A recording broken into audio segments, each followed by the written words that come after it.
Assalamualaikum warahmatullahi wabarakatuh. Oke, anak-anakku semuanya, apa kabar hari ini? Masih tetap semangat? Mudah-mudahan kita semua selalu berada dalam lindungan Allah Subhanahu wa Ta'ala. Anak-anakku semuanya, hari ini kita akan belajar apa itu haram dalam ajaran Islam.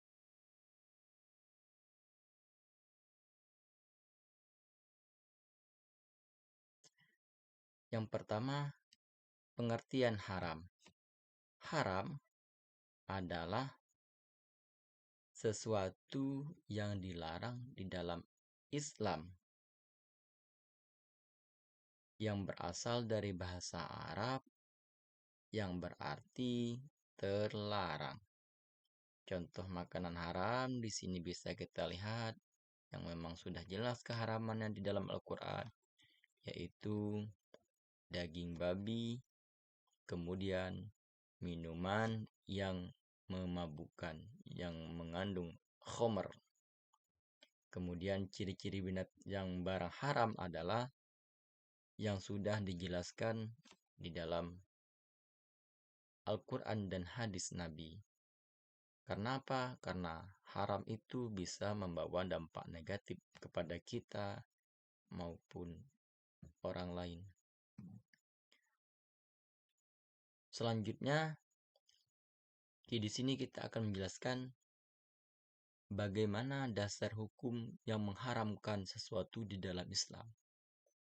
Yang pertama, yaitu surah Al-Baqarah ayat 173. Kemudian, apa saja yang termasuk haram yang memang sudah jelas di dalam Al-Quran surah Al-Baqarah itu, yang termasuk diharamkan itu adalah bangkai, darah, daging babi, kemudian sesuatu persembahan yang diniatkan bukan karena Allah.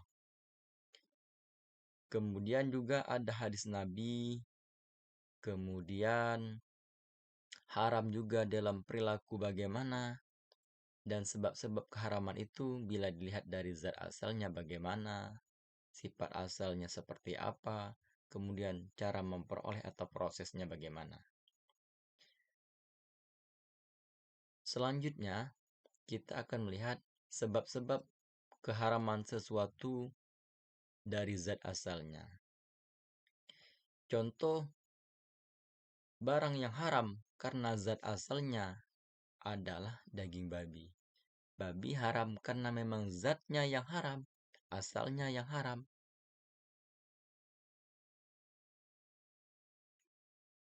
Selanjutnya, sifatnya.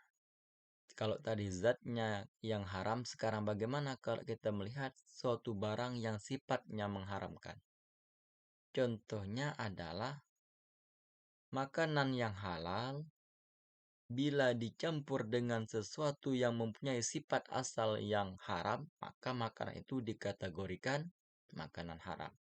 Contohnya, nasi bila tercampur dengan alkohol yang bisa memabukkan, maka status nasi yang tadinya halal bisa berubah menjadi haram.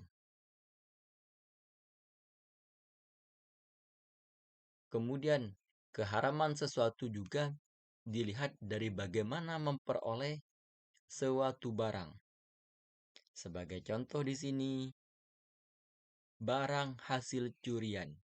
Nah, anak-anakku, barang hasil curian, biarpun barang itu halal, tetapi karena cara memperolehnya dengan cara yang tidak baik, maka barang yang halal tersebut berubah statusnya menjadi haram.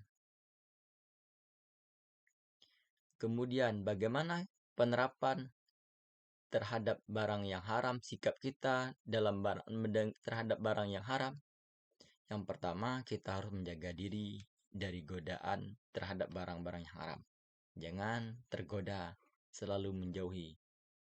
Kemudian kita terus berusaha untuk memilih yang halal. Dan yang terakhir, bagaimana kita menerapkan perilaku positif dengan terus menggunakan barang yang halal. Kemudian, bagaimana perilaku kita dalam menghindari barang-barang yang haram? Yang pertama, kita harus menghindari tempat-tempat yang haram, memilih teman yang baik, dan menghindari makanan yang haram.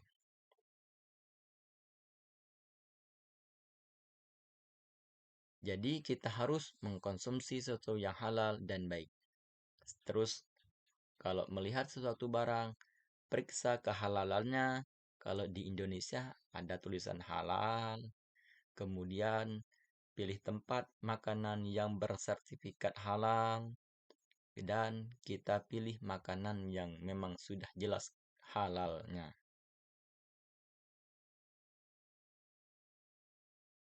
Karena apa? Haram itu bisa membawa dampak kepada kita.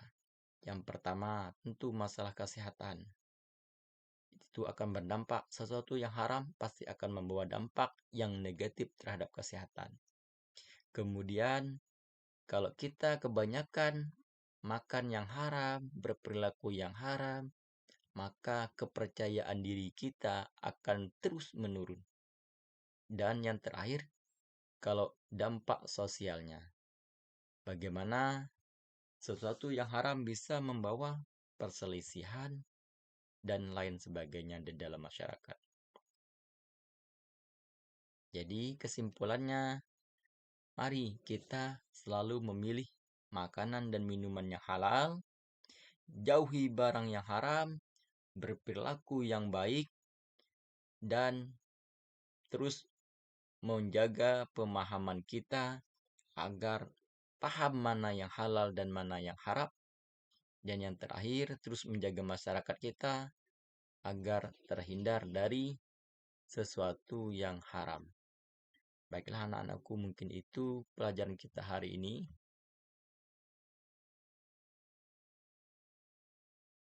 Mudah-mudahan bisa bermanfaat bagi kita semuanya.